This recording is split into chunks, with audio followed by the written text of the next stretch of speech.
Boy returns from death with a horrifying message from heaven. Liam's day had started like any other. The sun streamed through his bedroom window, casting warm beams across the pile of comic books he had left on the floor the night before. It was a Saturday, and the air buzzed with the anticipation of freedom only a weekend could bring. His mother was in the kitchen, humming as she prepared breakfast, while his younger sister giggled over a cartoon in the living room. Life felt simple, joyful, and routine. But life, as it often does, had other plans. Later that morning, while playing with his friends in the backyard, Liam decided to climb the old oak tree that loomed over their play area. It was something he'd done 100 times before, each climb making him feel like a fearless explorer conquering new heights. His parents had warned him countless times to be careful, but Liam was young and invincible, or so he thought. As he reached for a branch that had always been sturdy, a sickening crack pierced the air. The branch gave way under his weight, and in an instant, Liam plummeted to the ground. His friends screamed. His body hit the earth with a thud so heavy that even the wind seemed to stop in shock. His mother came running out of the house, her heart pounding as she found him unconscious and eerily still. The minutes that followed were a blur of panic. His mother dialed 911, her hands trembling so violently she could barely press the buttons. His father, who had been out running errands, rushed home as soon as he heard the news. Paramedics arrived, their faces grim as they worked to stabilize the boy who had no pulse. Liam's little sister clung to her favorite stuffed animal, tears streaming down her face as she asked over and over, "Is Liam going to be okay?" The ambulance ride was a surreal nightmare for his parents. The paramedics performed CPR tirelessly, their words clipped and professional, hiding the grim reality beneath their controlled tones. Liam's mother sat frozen, clutching his hand, whispering prayers she wasn't even sure she remembered correctly. His father, usually the rock of the family, had tears silently rolling down his cheeks as he watched the monitors in desperation. At the hospital, doctors and nurses swarmed around Liam like a hive of bees, their hands moving swiftly as they fought to bring him back. Time seemed to stretch and collapse all at once.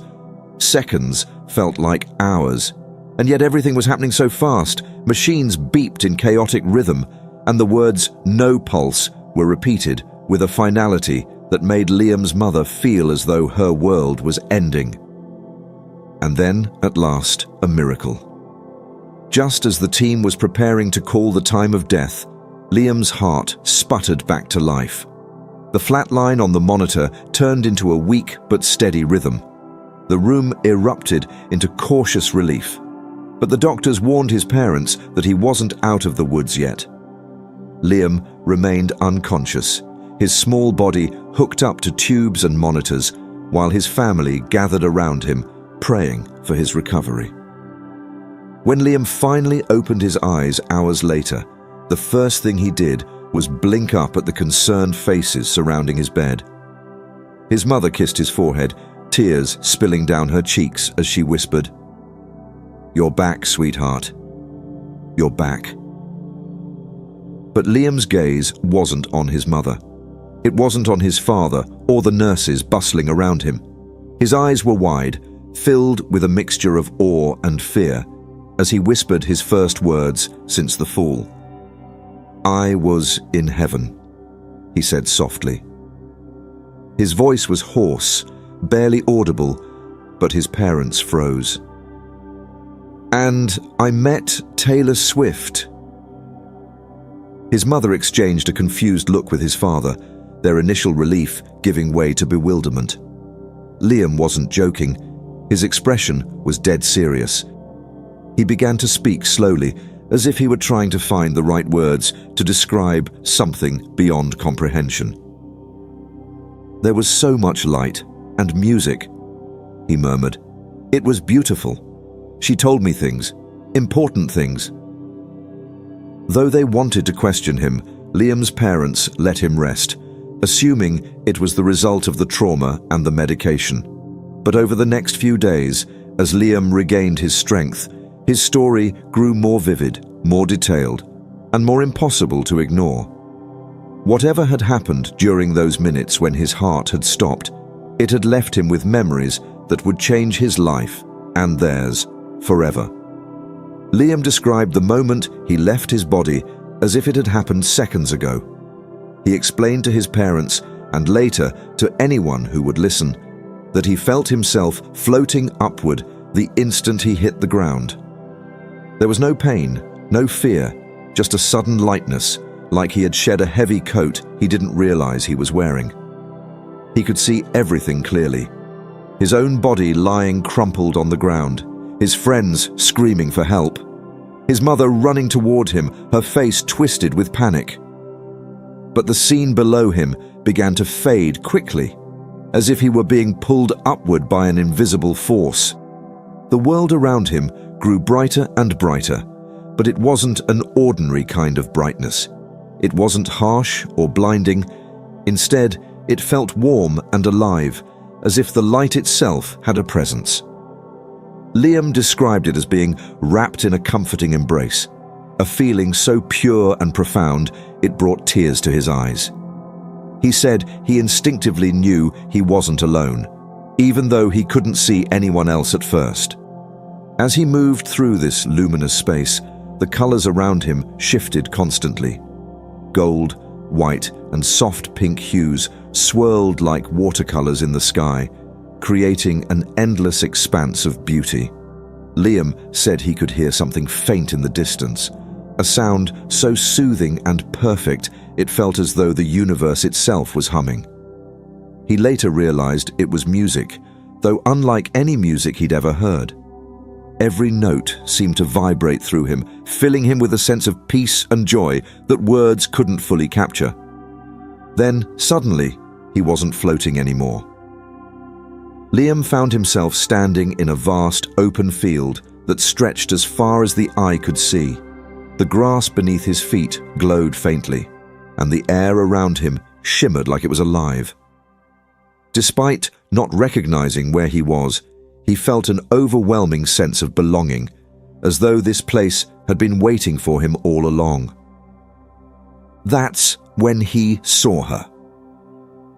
At first, he didn't believe his eyes. Standing in the distance was a figure he recognized immediately, dressed in a simple, elegant gown that seemed to flow like liquid light. Taylor Swift was walking toward him.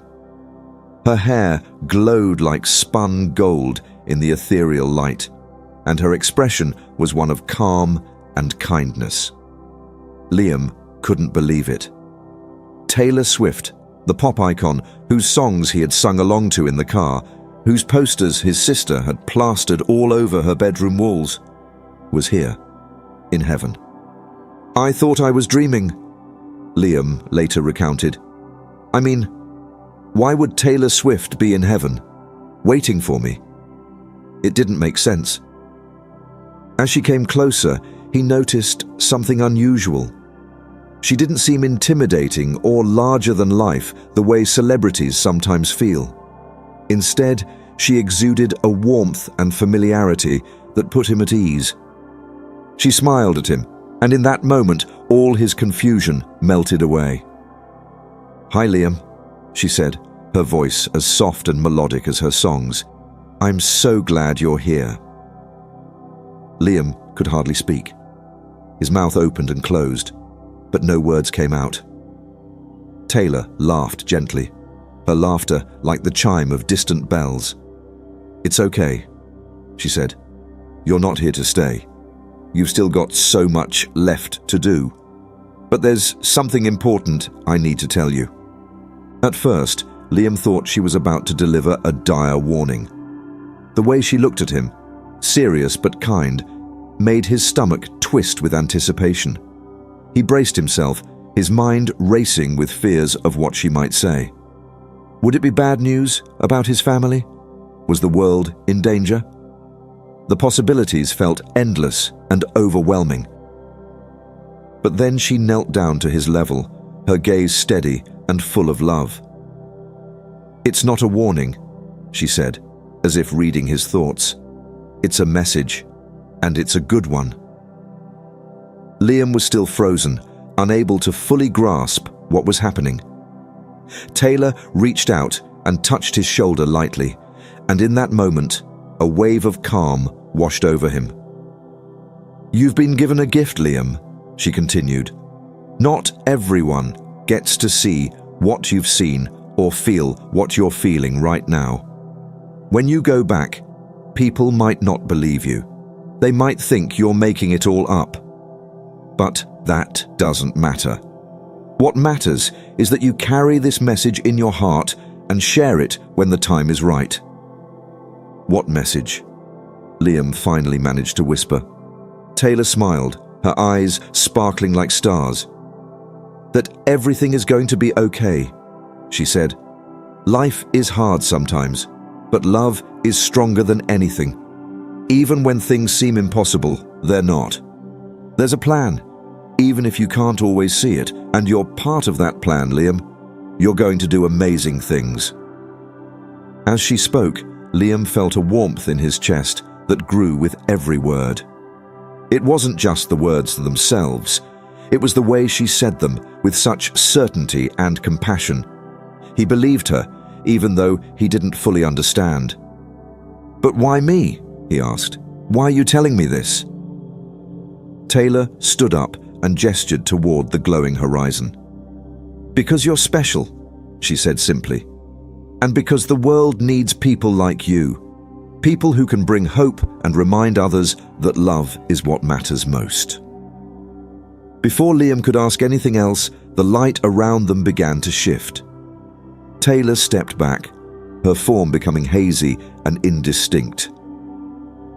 "It's time for you to go back now," she said. "But don't forget what we talked about. You're going to be okay." And with that, she was gone. The light grew brighter and brighter until it overwhelmed him completely. The next thing Liam knew, he was gasping for air in the hospital, his mother's tear-streaked face hovering over him. But the memory of that field, that light, and Taylor's words stayed with him, as vivid as the day it happened. Liam's parents had thought his first moments of consciousness after his accident were just the ramblings of a child in shock. But as he continued to recover, the story he told didn't waver. If anything, it became more detailed, more vivid. He insisted that what he experienced wasn't a dream or a hallucination. It was real. Every word he spoke carried a certainty that left even the most skeptical listener questioning their assumptions. "Taylor Swift told me that I was chosen for a reason," Liam said one morning as he sat propped up in his hospital bed. His voice was soft but steady, his face glowing with a calm confidence that seemed far beyond his years. "She said, there's something I need to share with the world. It's about love and hope, and how everything, no matter how hard it seems, will work out." At first, his parents exchanged wary glances, unsure of how to respond. They didn't want to dismiss what he was saying. After all, Liam had just survived something no parent ever wanted to face. But the idea of their son meeting Taylor Swift in heaven and receiving a message from her seemed too surreal to believe. But Liam's conviction didn't falter. Over the following days, he began to recount every detail of his encounter. He described the way Taylor had smiled at him, the way her voice had carried a kindness that made him feel safe, and the way her words had vibrated through him like music. More than once, he mentioned the light, the overwhelming sense of peace, and the beauty of the place he had visited. He told his parents about the music that had filled the air, music that wasn't just heard but felt, a sound so pure it seemed to touch the very core of his being. "She told me I need to remind people about love. Liam said one afternoon, his gaze fixed on the window as sunlight streamed into his room. She said that even when things feel impossible, there's always a reason to keep going. There's always something good waiting on the other side. His parents listened, torn between skepticism and amazement. On one hand, they wanted to believe their son. He had always been imaginative, but this didn't feel like a child's fantasy.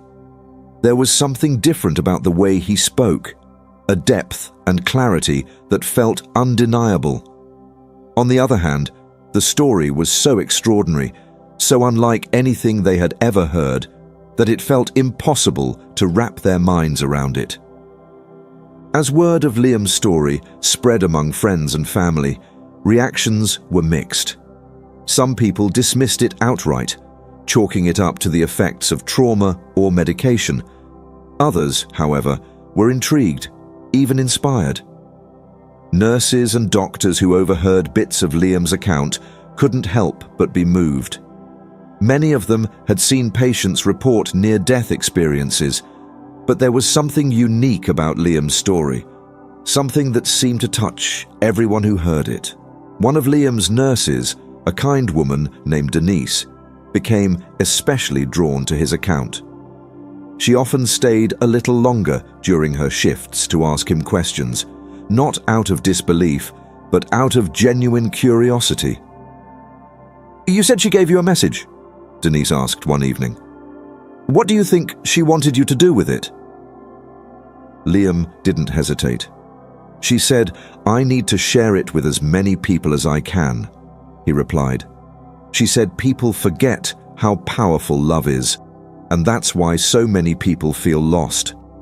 But if they knew, really knew, that love could fix anything, they'd never give up.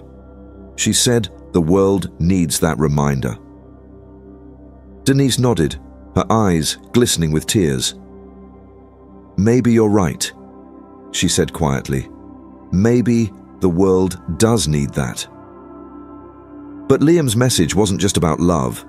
It was also about hope and perseverance. He recounted how Taylor had told him that challenges weren't punishments, but opportunities, ways for people to grow stronger and find deeper meaning in their lives. She said that even the hardest things we go through have a purpose, Liam explained. "We might not see it at the time, but everything happens for a reason. And in the end, it all works out." One evening, as Liam's family gathered around his hospital bed, he told them something that sent a chill through the room. "She knew things about me," he said quietly, his voice trembling slightly. "She talked about moments in my life that no one else could know. She told me about the time I stayed up all night when I was scared. And she said she was proud of me for being brave. She said, 'I'm going to help people someday, even if I don't know how yet.'" His parents exchanged stunned looks.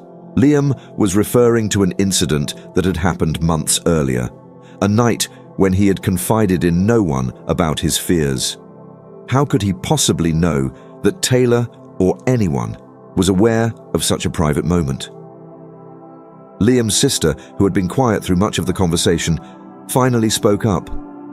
"Why Taylor Swift?" she asked, her voice tinged with a mix of awe and confusion. "Why not someone, I don't know, like an angel or something?" Liam shrugged, his expression thoughtful. "She didn't say why. But I think it's because people know her. They listen to her. If she tells them something, they'll believe it. And maybe I needed to hear it from her, because I wouldn't have believed it from anyone else." In the days that followed, Liam's story began to spread beyond the walls of the hospital. Visitors came to hear him speak, drawn by the incredible tale of a boy who claimed to have visited heaven and returned with a message from one of the world's most famous singers. Some came out of curiosity, others out of skepticism, but almost everyone left feeling moved.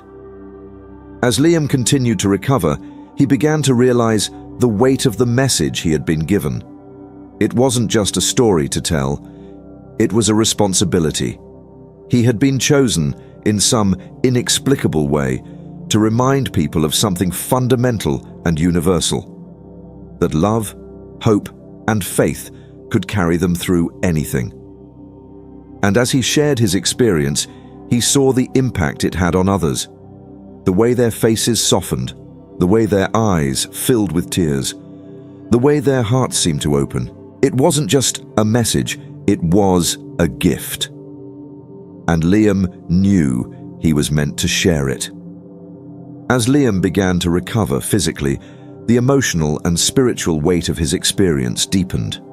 What Taylor Swift had shared with him wasn't just a fleeting message, it was a lesson he found himself reflecting on every day. He couldn't stop thinking about the field of light, the celestial music, and the profound sense of peace he had felt in that heavenly place. But most of all, he couldn't stop hearing Taylor's words about love and gratitude, echoing in his mind like a song he didn't want to forget. Back at home, Liam's life was different. Everything seemed more vivid, more alive. The golden rays of the morning sun felt like a warm embrace, and the laughter of his younger sister filled him with a gratitude so intense, it sometimes brought him to tears. He would catch himself staring at the simplest things: a blooming flower, a bird on the windowsill, and feeling overwhelmed by their beauty. She said, "Everything is connected," Liam explained to his mother one day. "Even the smallest things matter." I didn't really understand it before, but now I see it everywhere. His parents noticed the change in him immediately. Liam, once a playful and energetic boy who could sometimes be impatient or quick to frustration, had become incredibly thoughtful. He showed a kind of wisdom that didn't seem to match his age. He took more time to thank people for small gestures, hugged his family members longer than he used to, and often stopped what he was doing just to sit quietly and reflect. It was during one of these reflective moments that Liam started sharing more about the gratitude Taylor had expressed during their encounter. "She told me she wanted to thank me," he said one evening while helping his mum fold laundry. His voice was calm, but there was a hint of awe in it. "At first, I didn't understand what she meant. I mean, what could someone like her possibly have to thank me for?" Liam's mother paused, the shirt she was folding forgotten in her hands. "What did she say?" she asked softly. "She said she wasn't just thanking me, but all of us. Everyone who tries, even when it's hard. She said we don't realize how much our little acts of kindness and love matter. She told me that even when it feels like no one notices, it makes a difference. She said the universe sees everything." Liam's words stayed with his mother long after the conversation ended. She found herself lying awake at night, thinking about what he had said. Could it really be true? Could the smallest acts of love, things she did every day without a second thought, carry more weight than she realized? The idea was both humbling and empowering. Liam's sister, too, was deeply affected by his story. Although she was younger and couldn't fully grasp the complexity of what he described, she found herself listening intently whenever he spoke about his experience. One afternoon, she asked him a question that had been on her mind for days. "Did she say anything about me?" she asked, her voice barely above a whisper. Liam smiled. "She said you're special," he replied. "She said you have a big heart and that you're going to make a lot of people happy someday. She said you remind people how to laugh, even when they don't feel like it." His sister beamed, her cheeks flushing with pride. From that moment on, she clung to his words like a treasure, repeating them to herself whenever she felt unsure or scared. But it wasn't just his family who felt the ripple effects of Liam's story. As word spread among friends, neighbors, and even strangers, people began to visit the family to hear him speak. At first, it was just a few curious neighbors dropping by with casseroles or flowers, hoping for an excuse to ask about the miraculous story they had heard. But soon, it became something bigger. Teachers, community members, and even local reporters began showing up, drawn by the tale of the boy who claimed to have met Taylor Swift in heaven. Liam didn't shy away from sharing his story. In fact, he felt a growing sense of responsibility to tell it. "She said, this wasn't just for me," he explained during one conversation with a local journalist. "She said, it's something I have to share because people need to hear it. She said that love is the most powerful thing there is, and we forget that too easily." For some, Liam's story was a source of comfort. One elderly neighbor who had recently lost her husband told him that his words gave her hope for the first time in months. "I always thought I'd never see him again," she said, tears streaming down her face. "But when you talk about that place, it makes me believe he's still there, waiting for me." For others, Liam's words sparked a deep sense of introspection.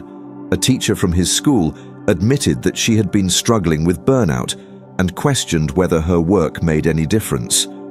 "But when you said that every small act of love matters," she told Liam, "it reminded me why I became a teacher in the first place." Even those who were skeptical of Liam's story couldn't deny the impact it was having on the people around him. "Whether it's true or not," one visitor remarked, "it's clear that this boy has a message we all need to hear." Through it all, Liam remained humble. "It's not about me," he often said when people praised him. "It's about what she said. I'm just the one who's supposed to tell people." But as much as Liam was focused on sharing Taylor's message, he also felt a growing sense of gratitude for the people in his own life. He began writing letters to his family, friends, and even his teachers, thanking them for the ways they had shaped his life. "She said I should start with the people I love the most," Liam explained. "She said, gratitude is like a seed. The more you plant it, the more it grows." One day, while sitting in his room, surrounded by stacks of thank you notes he had written, Liam looked up at his mother and smiled. "I think I get it now," he said.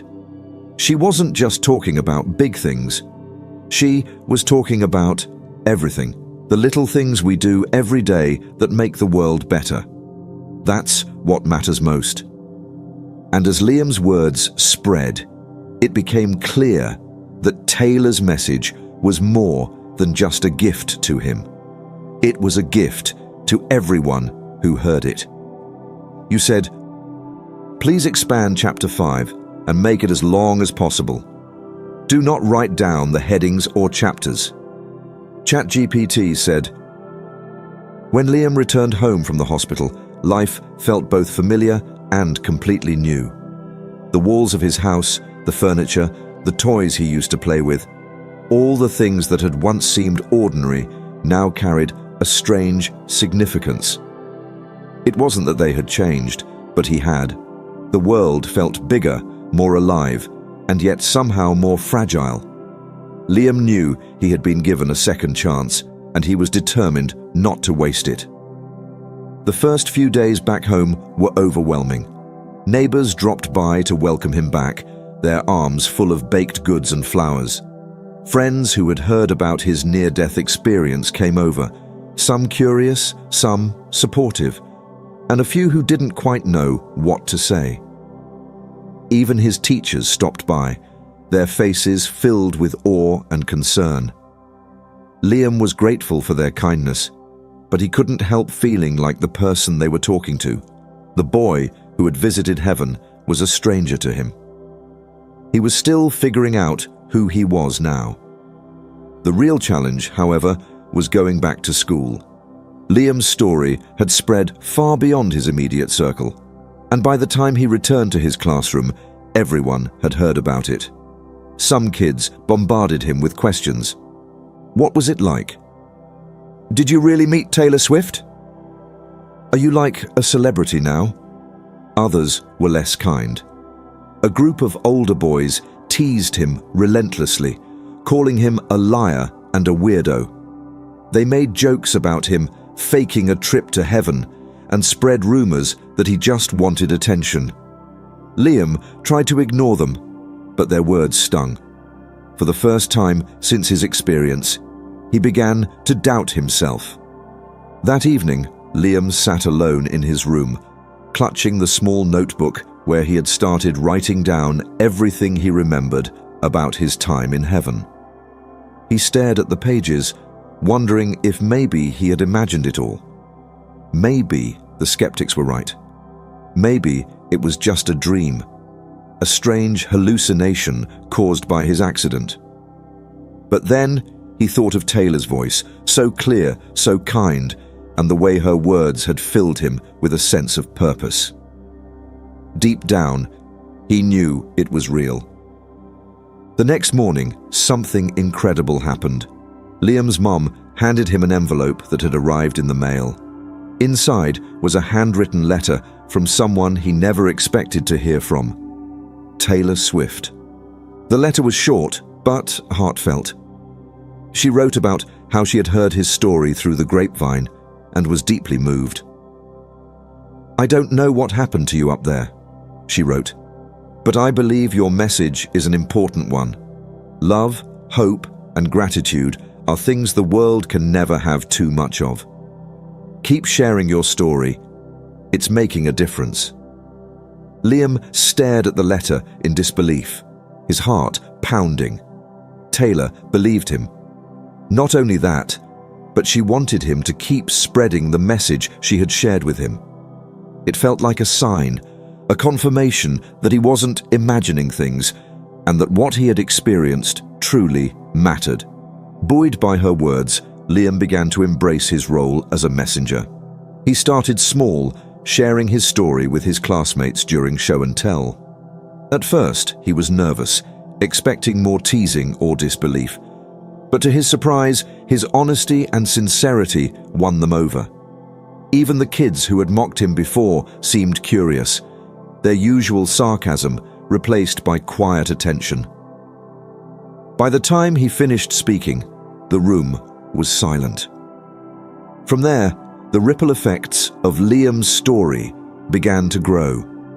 His school invited him to speak at a special assembly, where he shared not only what he had experienced, but also the lessons he had learned. "Taylor told me that love is the strongest thing in the world," he said, his voice trembling but clear.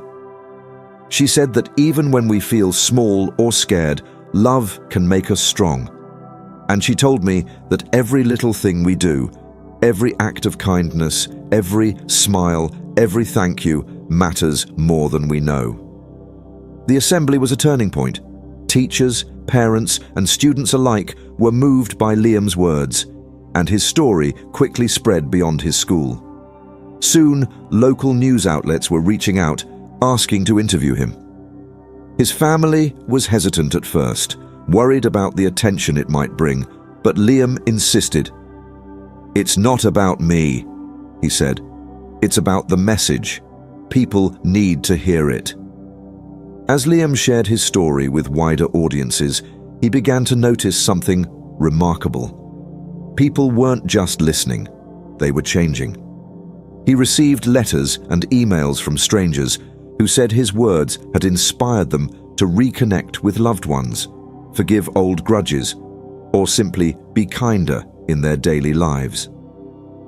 One woman wrote to say that hearing Liam's story had convinced her to call her estranged sister after years of silence. "Your message reminded me that it's never too late to choose love," she wrote. Even people who didn't believe in heaven or near-death experiences found something meaningful in Liam's message. For them, It wasn't about whether his story was true in a literal sense. It was about the hope and positivity it inspired. "The world feels so divided these days," one man wrote. "Hearing your story reminded me that we're all connected and that love is something we can always choose, no matter what." As the months passed, Liam continued to grow into his role as a beacon of hope. He started a small blog where he wrote about the lessons he had learned, sharing stories of everyday acts of kindness and gratitude. His posts quickly gained a following, and people from all over the world began reaching out to share their own experiences and reflections. Through it all, Liam remained humble. He often thought back to his conversation with Taylor in the glowing field of light. "You're not here to stay," she had told him, "but you're here to remind people of what matters."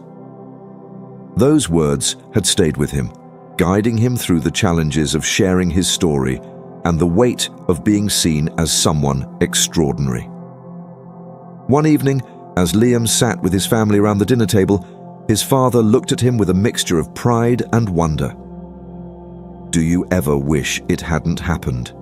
he asked gently. "That things could just go back to normal?" Liam thought for a moment before shaking his head. "No," he said quietly, "because now I know how important it is to love the people around me and to be grateful for every day, even the hard days." She was right. Everything will work out. And I'm just glad I get to help people see that too. And so, Liam continued to carry Taylor's message, not just in the words he shared, but in the way he lived. For him, it wasn't about fame or recognition. It was about reminding people of something simple and profound. That love, in all its forms, was the greatest gift of all.